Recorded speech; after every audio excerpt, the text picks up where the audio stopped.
ज्यांनी आपल्या आवाजाच्या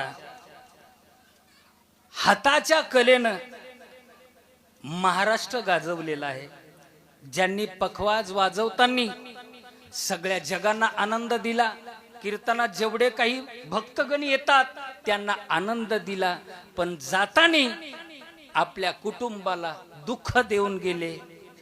परिवार पाहता तर खूप विचार करण्याजोगी गोष्टी आहे।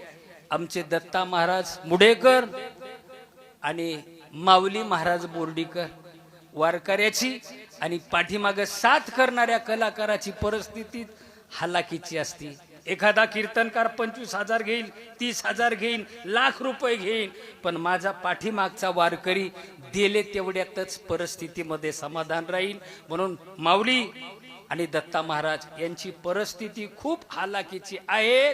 ते गेलेत, त्यांची आठवण आम्ही त्यांना येऊ देणार नाहीत। म्हणून आज माझ्या कीर्तनामध्ये मी या कुंभारी गावातून संकल्प करणार आहे, त्यांच्यासाठी जेवढी मदत होईल तेवढी मदत माझ्या कीर्तनाच्या मार्फत मी त्यांना आजपासून करणार आहे। विठ्ठल जय जय विठ्ठल।